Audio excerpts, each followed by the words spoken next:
What's up, you guys? It's your girl Sheila, and I don't know if you're gonna see Frank do his first or me do mine first, but I'm going to be doing what I look for in a man, what I look for in a man, and what possibly you are looking for or should be looking for in a man. So this is coming from my heart to yours. So thank you again for joining us. This is Sheila and Frank Talk Life and Marriage. You've heard it from Frank, now you're hearing it from me. Now, my take on what a woman looks for in a man is, I've always said I wanted a man to be like my dad. My dad was like, there was nothing my dad could not do.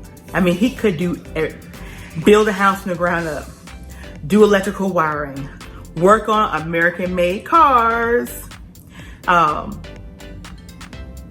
be a taxi driver, because he go out of his way to take people places, being a missionary. You know, he was there to help people.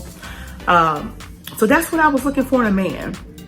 And I had a rough spot with my first husband, as you guys may know. I'm not quite sure, but I was looking for the wrong thing with my first husband. And it was more like my first husband, I saw him when I was like in third grade, you guys, in third grade. And I saw him walking, he was in middle school. So he caught the bus where I caught the bus, and it was at a Wilson Street school. And I remember he was walking in the school to get on, to go to this little busing line where they put the kids to bus. And I said, ooh, he's so bow-legged and fine. That's gonna be my husband. And Lord knows, he made him my husband. It was more of me, for me, and not God made. I know that now. But what I actually look for in a husband, again, I told you the aspects of my dad, and my dad approved of Frank. Me and Frank dated a long time before we got married, and that was because I had such a bad experience with my first marriage. He was abusive. I used to call him a male whore because he couldn't keep his thing in his pants. Enough said with that. But I was looking for someone that was about me, someone that cared for me, that took time for me, that would do pretty much anything I wanted them to do.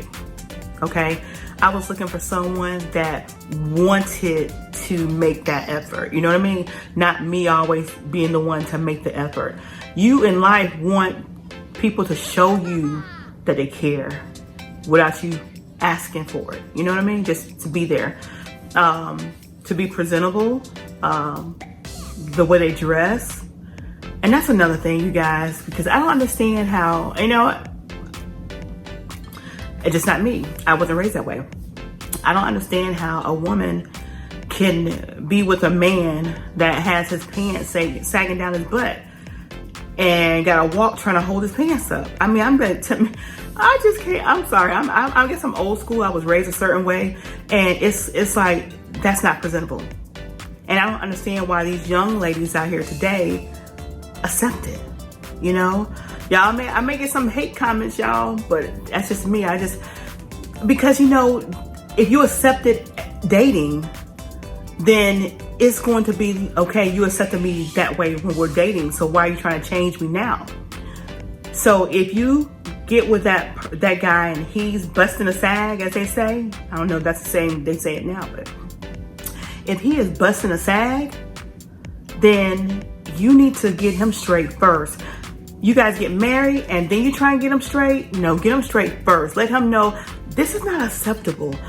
If we're gonna date, I need you to pull your pants up and wear a belt. Seriously, wear a belt.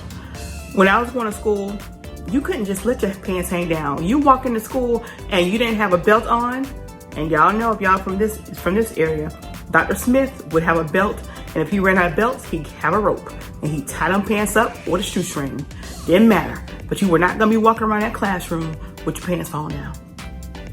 And once you get married to a man that you accept that he allows himself to wear his pants down, when you start having kids, you may have a little girl, and she's gonna have her daddy with her and his pants hanging. I'm sorry. I can't do it. I just can't do it. So y'all women out there, you guys got a lot of control over these men. You really do. And you need to exert your control, because if that's something a quality that you really don't want in a man, and he's busting a sag, you let him know up front before anything kicks off. Let him know up front. That way he knows what you expect, so that when y'all get married and you tell him, honey, I need you to pull your pants up, he won't be looking at you crossways. Okay, so that is one thing I don't look for in a husband, and I don't look for in a man. Now me, I'm not a smoker, so I'm definitely not gonna be looking for someone that smokes cigarettes or anything else. Again, that's my preference. That's just me. I don't see how a non-smoker can get with a smoker. To me, that's being unequally yoked, because you're gonna be breathing on all the. I can't do it. Know your value. Know your worth. Know what you want going into a relationship. Know what you want going into a relationship. Drinking. You know, when I met Frank, I had kids already. I had 2 children. I didn't believe in a man drinking around my kids, because I wasn't gonna drink around my kids. You know, sacrifices we make as parents, as being a mother, you don't do certain things. And I refuse to have beer or anything like that in my refrigerator. That's another thing. You know, you either accept what I'm about, accept me, accept my rules, or you just keep it moving. You know, no feelings involved, just keep it moving. And that's the problem. We tend to, sometimes as women, to be desperate, like, oh, I gotta take it the way he giving it to me. I can't change him. Listen, you may not can change him, but if he wants you, he will change for you to be with you, if it's something that he really wants. But if you're doing something that is not for you, it's not gonna make you happy in the long run.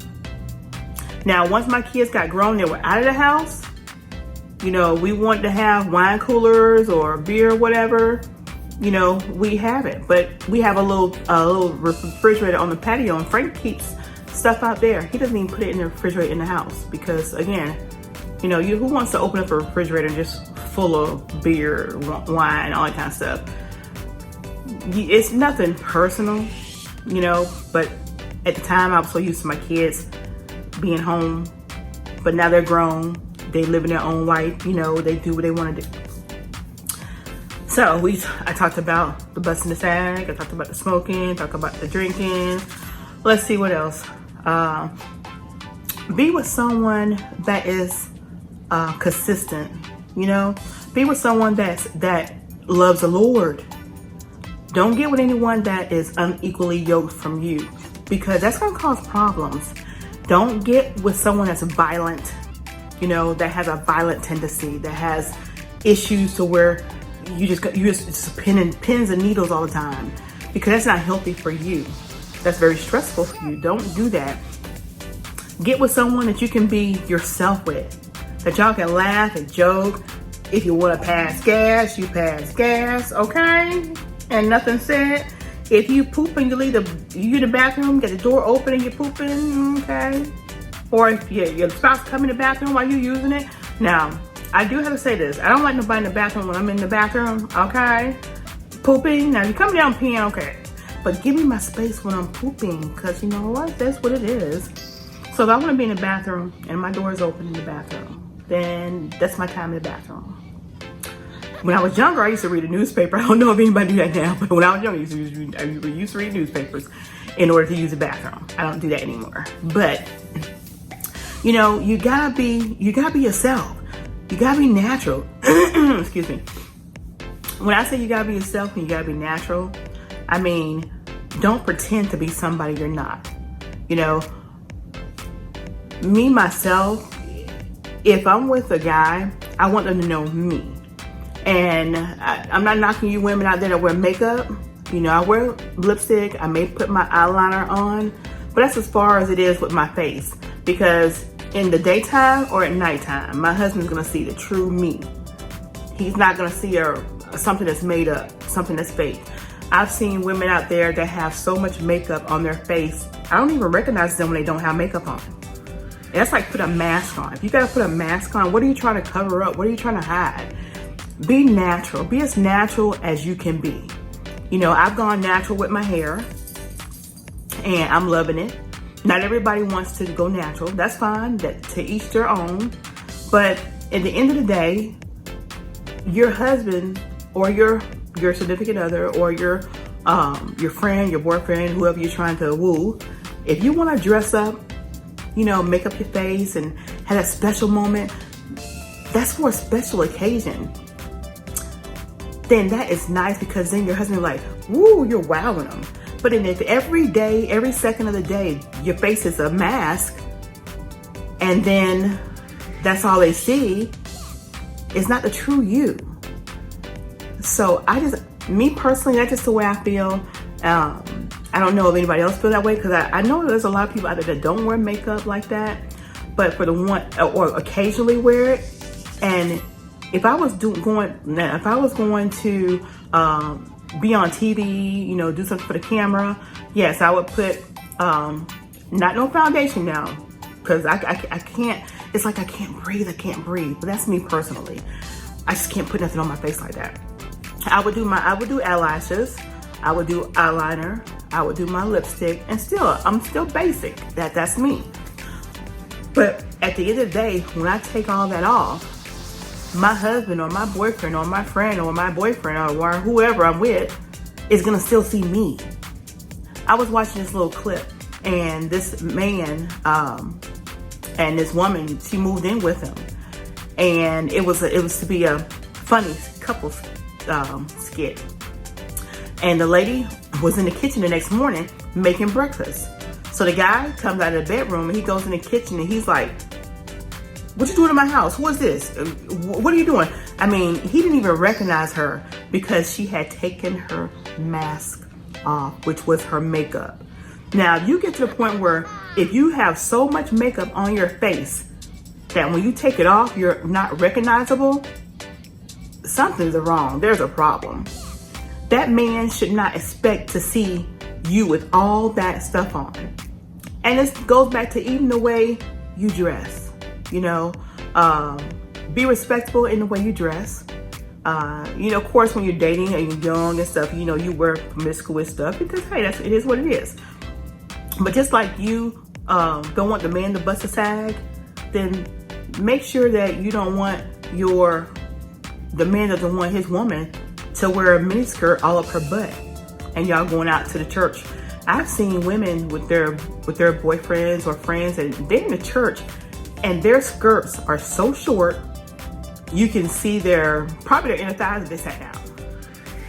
So just be mindful on how you dress, what is expected of you as a woman to be in a relationship with a man, and make sure the man has some qualities that he wants to expect from you too, because you don't just want to date somebody that don't care what you look like, as far as, oh, I don't care, you know, if she got that makeup on, but she need to keep it on, or you need to get your boobs increased or your butt increased. Oh no, you don't look good. If a man keep telling you don't look good, guess what? Tell him to skippity-doo, because God made you this way. So if someone don't want to accept you for the way you are, then they're not worthy of you. They're not worthy of you. Now, I'm not going to talk long. I just want to get this little clip out, you know, and talk to you guys, because Sheila and Frank talk life and marriage. I want you guys to comment below and let me know some questions, some more topics you want me to discuss, what you think about this topic in particular and what I've been talking about. But I do want to say, if you're one of those natural girls, more power to you, because it's hard to be natural. It is hard, you guys, to be natural. So if you guys are being natural, power, more power to you. Keep it going, keep it going. And so I'm gonna say bye. Bye. To the next video, like, comment, subscribe, and share. Yes, to the next Sheila and Frank Talks Life and Marriage. Bye.